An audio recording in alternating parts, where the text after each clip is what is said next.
English newspaper पढ़ना शुरू करो, कम से कम 1-1.5 घंटे रीडिंग आप लोग मारिए, क्योंकि इंग्लिश ओनली और ओनली या तो सुनने से आपको ठीक लगती है या आप लोग यहाँ पर रीड करने से, दो ही चीजों से आ सकती है। क्योंकि इंग्लिश लैंग्वेज है, सब्जेक्ट कोई भी हम लोग सीख सकते हैं, मैं सिखा सकता हूँ आपको, जितना टफ सब्जेक्ट हो उतना ही आसान बनाया जा सकता है, लेकिन लैंग्वेज दो चीजों से आ सकती है, पढ़ने से या सुनने से। हम लोग सुन तो सकते नहीं, सुनने का तो ऑप्शन ही नहीं हमारे पास, तो एक ही ऑप्शन बचता है, पढ़ो। तो रीड करो, रीड करो, रीड करो। तो ये जो न्यूज़पेपर है उसको डेली आप लोग कम से कम 1-1.5 घंटे पढ़ा करो, उससे धीरे धीरे इंग्लिश में इंप्रूवमेंट आना शुरू होगा। और टेस्ट सीरीज, एक आपका टेस्ट होता है ऑनलाइन, एक होता है ऑफलाइन। हम लोग दोनों टेस्ट भी ऑफलाइन कर सकते हैं, हम लोग दोनों भी ऑनलाइन कर सकते हैं, लेकिन होगा क्या, अकेले ऑनलाइन में स्पीड नहीं बढ़ती। अकेला अगर ऑनलाइन ही पेपर, क्योंकि हमें बचपन से आदत रहती है पेपर पर लिखने की, करने की, लिखने की, करने की, तो आप लोग यहाँ पर एक पेपर तो ऑनलाइन देते हो, जिससे ऑनलाइन आपको हैबिट होती है क्वेश्चन को रीड करने की, स्क्रीन पर क्वेश्चन देखने की। और एक ऑफलाइन हम लोग इसलिए देते हैं क्योंकि ऑफलाइन स्पीड बढ़ती है बच्चे की, और वो फिर ऑनलाइन में वो चीजें दिखती हैं। तो इतने दिन से आपने पेपर नहीं दिया, कोई बात नहीं, कोई बड़ी प्रॉब्लम भी नहीं हुई, लेकिन अब भी अगर आप लोग नहीं दोगे तो फिर आपका इस बार ध्यान रखना, आप लोग सिलेक्शन इस बार के लिए फिर तैयारी नहीं कर रहे। तो अभी अब की बार संडे से, इसी संडे से आप लोग सीरियसली पेपर आप लोगों को देना है। कभी छोड़नी पड़े तो कोई क्लास छोड़ देना, क्योंकि उसकी ट्यूशन हो जाते हैं, कोई बात नहीं, लेकिन पेपर कभी नहीं छोड़ना। एक ऑनलाइन पेपर होता है, एक ऑफलाइन पेपर होता है। तो बहुत सारे बच्चों ने, तो मैंने शुरुआत में बताया था कि ऑनलाइन पेपर एक होता है, तो फर्स्ट डे यहाँ पर वो सर भी आए थे, अपने साथ रहे थे और सभी के वो पेपर भी ऑन किए थे। लेकिन यहाँ पर बैठे 20% बच्चे ऐसे हैं जिन्होंने उसको आज तक खोला भी नहीं, है ना। कौन कौन ऐसे जिसने एक भी पेपर नहीं दिया, ईमानदारी से देखो, देखो कितने लोग हैं। ये एक दिया, तो आप लोग कैसे, तो बताओ कैसे काम करेगा।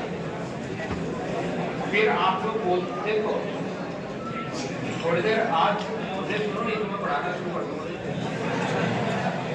तो मैं पढ़ा दूंगा। यहाँ पर एक चीज मैं कहना चाह रहा हूँ, फिर बाद में आपको लगता है कि सर मेरा सिलेक्शन क्यों नहीं हुआ, मैं कैसे करूँ, क्या करूँ, आप तो सर बता दो मेरे को, करने का काम मेरा है, आप तो एक बार बता दो मेरे को, 5 मिनट दे दो सब। लेकिन यहाँ पर बैठे 20% बच्चे ऐसे हैं जिनको मैंने 3 बार मैं बोल चुका हूँ कि जब मैं ज्योमेट्री पढ़ाऊँ तो पहले 5 चैप्टर का रिविजन करना है। 20% बच्चे ऐसे हैं जिन्होंने अभी तक पहले चैप्टर का टाइम एंड वर्क का एक मतलब शुरू ही नहीं किया, उन्होंने रिवीजन करना। एक बार पूरा रिवाइज तो करने की अलग बात है, उन्होंने शुरू ही नहीं किया है ना। और ये ऐसे बच्चे होते हैं जो मेरा विश्वास कभी नहीं तोड़ते, तो बोलता हूँ ना कि हाँ है, तो मिलते हैं पक्का। तो आप लोग मैं पूछो तो क्या कि कौन कौन है, क्यों नहीं बताना आपको, लेकिन आप लोग रिवीजन, मेन बात ये है कि आप लोग रिवीजन कीजिए, सिलेक्शन उसी से आपका होगा। बाद में आपको टाइम नहीं मिल पाएगा, मैं फिर बता रहा हूँ, बाद में अपने पास टाइम नहीं मिल पाता है, वही चीजें आप लोग नहीं कर पाते। अभी टाइम है, चैप्टर थोड़ा मैं स्लो भी पढ़ा रहा हूँ, आपके पास टाइम भी है, तो रिवाइज कीजिए उन पहले वाले चैप्टर्स को। थोड़ा दूर जरूर आएगा आपको कि बहुत दिन हो गए किए हुए, क्वेश्चंस नहीं हो पा रहे हैं, लेकिन अगर एक बार आपने वापस कर लिए तो फिर वो लंबे टाइम तक के लिए आपको याद रहता है।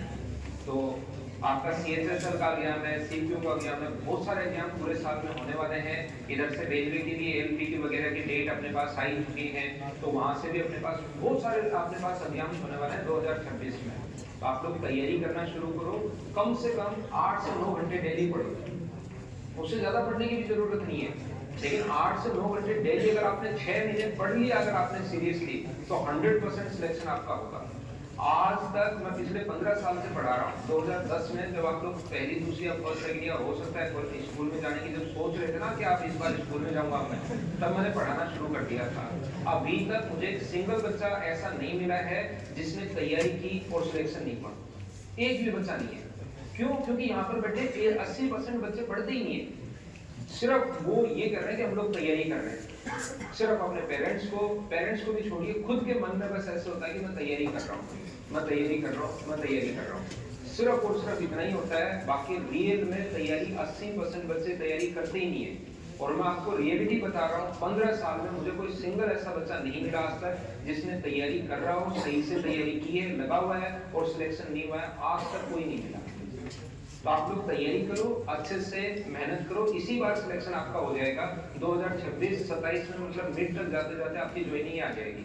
फिर होता क्या है कि आपके दोस्त का किसी का सिलेक्शन होगा, फिर आपको लगेगा अरे यार मेरा भी हो सकता था। इंस्पेक्टर बनने के तुरंत बाद की जिंदगी चेंज होती है, तो इसलिए मेहनत करो, 8-9 घंटे डेली पढ़िए, 8 से 9 घंटे डेली पढ़ो। नींद भी पूरी करो। ऐसा नहीं कि कुछ बच्चे ऐसे सोचते हैं कि मैं तो आज से 4 घंटे ही सोना शुरू कर दूंगा, 5 घंटे ही सोना शुरू कर दूंगा ना।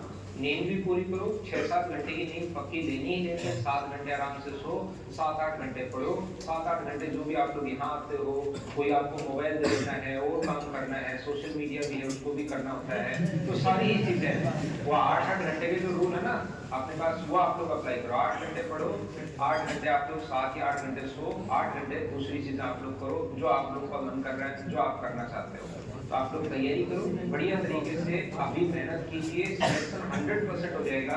लेकिन 8 घंटे आप तो पढ़ लो डेली, सीरियसली अभी से, आज से शुरू कर दो। यहाँ से कोचिंग का टाइम शामिल मत करना उसमें।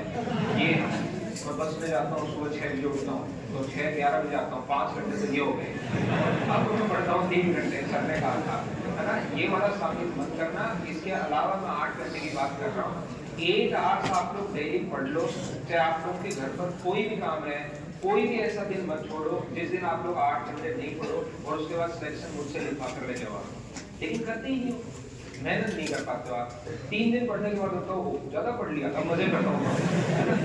3 दिन में क्या होगा? 2 महीने अगर लगातार 8-8 घंटे पढ़ोगे तब जाकर आपको सिलेक्शन दिखना शुरू होगा, आपको खुद में इंप्रूवमेंट दिखना शुरू होगा। फिर आप लोग खुद ही अगर 3 महीने पढ़ लिए ना 7-8 घंटे, तो आपसे खुद से ही नहीं रुका जाएगा। फिर आपको लगता है मेरा सिलेक्शन हो जाएगा। अभी तो लगता है पता नहीं होगा नहीं होगा, खुद ही डिलेमा में हो, तो फिर कुछ चीजें कैसे हो पाएंगी बताओ। चलो ये वहां पर उसकी जो अपने पास नोटिफिकेशन आता है, उसमें वो डेट आती है अपने पास कि कौन सी डेट तक चाहिए। कभी कभार वो अपीयरिंग वालों को भी दिला देता है, 1-2 साल ऐसे भी में, कभी कभार अपीयरिंग वालों को नहीं अप्लाई करवाता हो। तो अपने पास वैकेंसी मार्च में आएगी, तो 99% चांस है कि जिसकी मार्च में कंप्लीट होगी वो दे सकता है। बाकी उस डेट पर डिसाइड होगा कि क्या होगा, बाकी आप 99% ही दे सकते हैं उस बारे में। हाँ वो तो चाहिए। तो हम लोग क्या क्वेश्चन नंबर 68 तक कर चुके थे क्या? 69 पर, और मैं फिर कह रहा हूँ